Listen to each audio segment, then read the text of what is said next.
pamana! Handa na ba kayo? Handa na ang lahat. Mga kagamitan, higit kaming pamana. Masigla at masaya. Sabik sa mga kwentong galing sa Biblia. Ang bunot ay biyaya, may aral na dala. Mabubuting pamana, handang-handa na. Pamana TV na! Kapayapaan mga batang pamana, isang mapagpalang araw sa inyong lahat. Kumusta kayo? Nawa ay masaya at nasa mabuti kayong kalagayan. Ako nga pala si Teacher Milea at ako ang makakasama ninyo sa araw na ito upang makapakinig ng bagong kwento mula sa Biblia. Maaari ba ninyong ihanda ang mga sumusunod? Ballpen o lapis, papel o notebook at mga coloring materials. Dahil mamaya ay gagamitin natin ito sa ating mga activities. Handa na ba ang lahat? Tara na at magpasimula na tayo. Tayo ay mananalangin muna sa ating Panginoong Diyos. Tumayo tayo at ipikit natin ang mga mata at makinig ng mabuti. Aba, Ama naming Hari, Diyos na kataas-taasan, dakila at makapangyarihan sa lahat. Panginoon, pinupuri at sinasamba ka namin. Maraming salamat po sa panibagong buhay at kalakasan na kaloob mo. Humihingi po kami ng kapatawaran sa mga nagawa naming pagkukulang at kasalanan. Nawa po ay mahihanda namin ang aming sarili at maging karapat-dapat po kami sa pagsamba namin sa iyo. Ang iyong banal na Espiritu nawa ang sumaamin sa gawain ito. Lalo sa aming pakikinig ng iyong mga aral at tulungan niyo po ang aming mga guro sa pagtuturo at paggabay sa amin. Ito po ang aming hiling at pagpapasalamat sa pangalan niyo pong Diyos, Kristo Jesus, na aming tagapagligtas. Amen. Bago tayo magtungo sa ating kwento mga batang pamana, mayroon muna tayo maikling pagsasanay. Gamit ang iyong papel o notebook, ibukas dito ang iyong palad at iguhit ito. Sa bawat daliri ay isulat ang pangalan ng bawat miyembro ng pamilya. Ayan mga pamana, natapos natin ang ating unang activity. Nahulaan niyo ba kung ano ang tatalakayin natin sa araw na ito? Kung hindi pa, tara na't alamin ang kwento at mahalagang aral na ating mapapakinggan sa araw na ito. Ang pamagat ng ating kwento sa araw na ito ay si Jacob at ang kanyang pamilya. Mababasa natin ito sa Genesis 24-33. Mga batang pamana, sa kwentong ito malalaman natin ang pinagmulan ng Israel na naging bayan ng Diyos. Paano nga ba nagsimula ang malaking lahing ito? Tara na at pasimulan natin ang ating kwento. Mayroong mag-asawa na ang pangalan ay Isaac at Rebecca. Hindi magkaanak si Rebecca, kaya't nanalangin si Isaac sa Panginoon. Dinig naman siya at si Rebecca ay naglihi, kambal ang kanyang dinadala. Dumating ang panahon at nanganak siya ng kambal. Mamula-mula ang kutis at mabalahibo ang katawan ng panganay, kaya't Isaw ang pinangalan dito. Nang lumabas ang pangalawa, nakahawak ito sa sakong ng kanyang kakambal, kaya Jacob naman ang itinawag sa kanya. Lumipas ang mga panahon at lumaki ang mga bata. Naging mahusay na mga ngaso si Isaw at sa kaparangan na halos tumira. Si Jacob naman ay tahimik at lagi sa bahay. Higit ang pagtingin ni Isaac kay Isaw, palibhasa'y kinawibilihan niyang kainin ang mga nahuhuli nito sa pangangaso. Samantalang si Jacob naman ang mas mahal ni Rebecca. Isang araw, si Jacob ay nagluluto ng mapulang lutuin at siya namang pagdating ni Isaw. Mula ito sa pangangaso. Sinabi niya, gutom na ako. Bigyan mo naman ako niyang mapulang niluluto mo. Sumagot si Jacob, ibigay mo muna sa akin ang iyong karapatan bilang panganay. Payag na ako, sabi ni Isaw. Aanin ko pa ang pagiging panganay kung mamamatay naman ako sa gutom. Kung gayon, sabi ni Jacob, sumumpa ka muna. Sumumpa nga si Esau. At ibinigay kay Jacob ang karapatan ng pagiging panganay. Ibinigay naman ni Jacob kay Esau ang niluluto niyang gulay at binigyan pa ito ng tinapay. Matapos kumain at uminom, umalis na agad si Esau. Yun lamang ang halaga sa kanya ng kanyang karapatan bilang panganay, at nang matanda na ang kanilang amang si Isaac, ang basbas na dapat kay Esau ay naibigay kay Jacob. Dahil sa ginawang paglinlang ni Jacob kay Isaac, kaya nagalit si Esau kay Jacob. Nilisan ni Jacob ang kanyang tahanan upang takasan ang kanyang galit na kapatid na si Esau. Binasbasan si Jacob ng kanyang ama upang matagpuan at pakasalan ng isang babaeng nagmamahal sa Panginoon at sumusunod sa kanyang mga utos.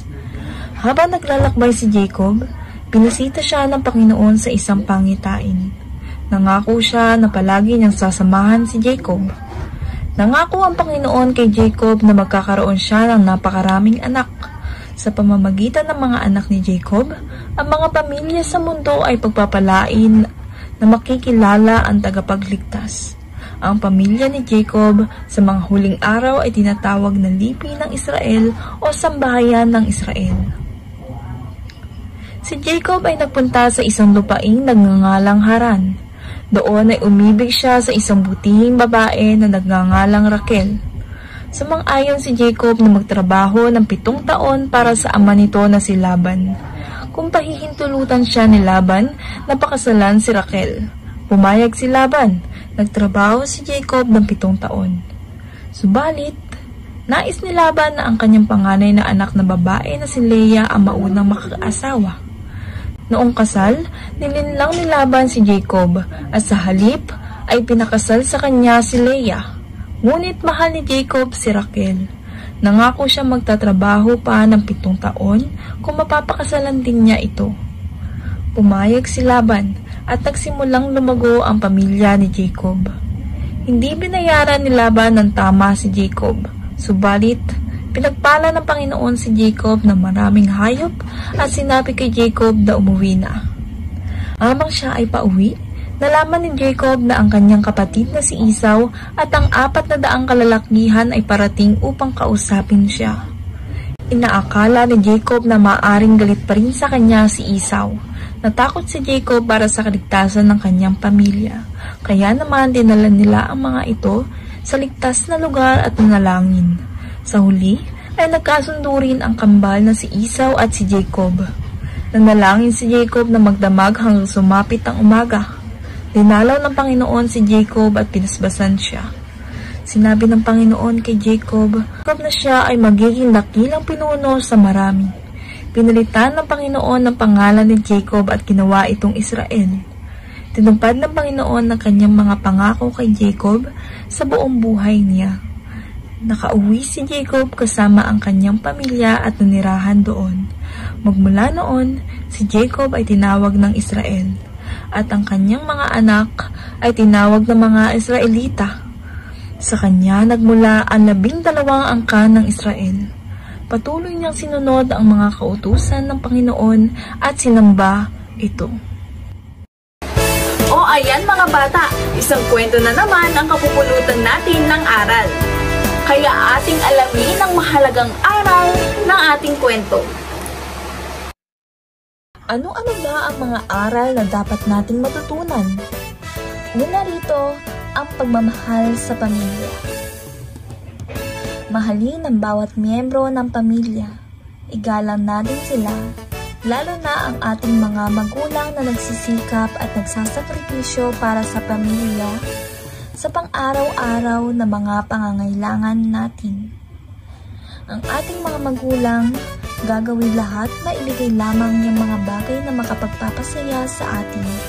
Sila ang sumusuporta, anuman ang maging desisyon natin sa mga bagay-bagay.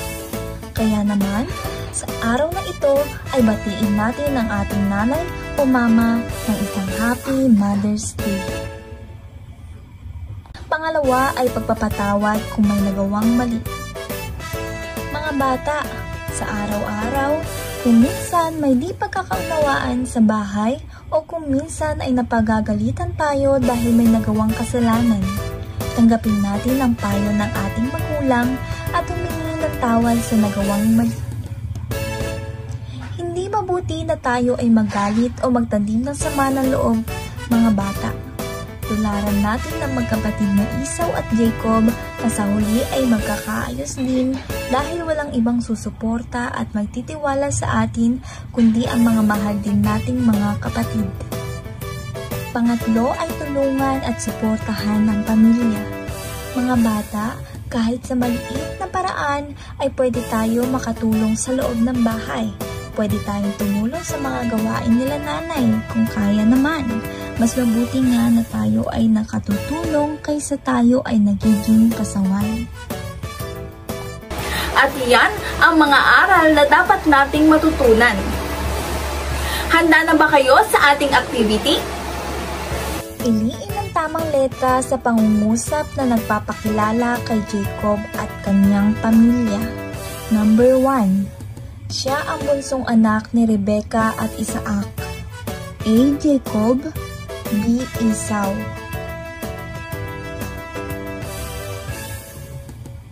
Number 2. Siya ang kapatid ni Jacob na ipinagbili ang kanyang pagkapanganay. A. Jonas, B. Esau.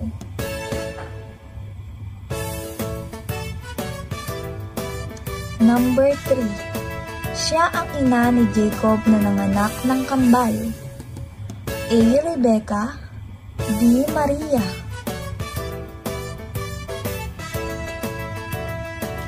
Number 4. Siya ang lalaki na mayroong 12 anak na lalaki na tinawag ding 12 lipi ng Israel. A. Esau, B. Jacob. Number 5. Ano ang pangalang binigay ng Diyos kay Jacob? A. Rizal, B. Israel. Tapos na ba kayo mga bata? Wow! Very good! As for me and my household, we will serve the Lord. Mga bata, tayo ay magtatapos na, kaya naman tayo ay muling mananalangin. Aba, Ama naming Hari, Diyos na kataas-taasan, maluwalhati at makapangyarihan sa lahat. Maraming salamat po sa kapayapaan at sa mga aral na itinuro niyo po sa amin sa araw na ito. Naunawaan po namin ang halaga ng aming pamilya sa aming buhay. Nawa po ay magawa namin ang mga aral na naunawaan po namin sa araw na ito. At nawa ay lagi niyo po sana kaming gagabayan at tutulungan. Ito po ang aming dalangin at pasalamat sa pangalan niyo pong Diyos, Kristo Jesus na aming tagapagligtas. Amen.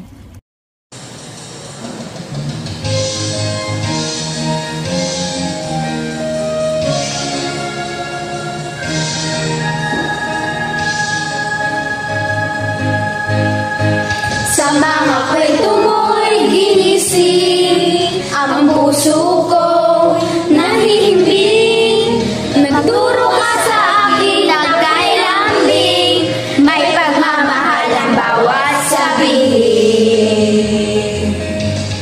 Pansamantala'y mispa muna o puro ko sinisinta, maging sa kapwa ko pamana, paalam na pansamantala. Mispa na muna aking kamag-aral na minamahal. Mispa na muna sa guro ko nagpapagal.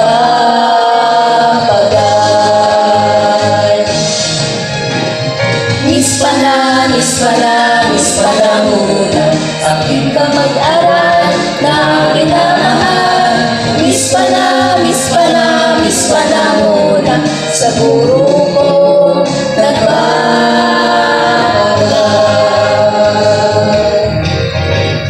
Mispa na muna.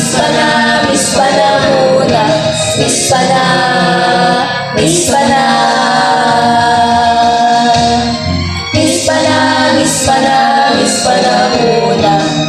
Panalangin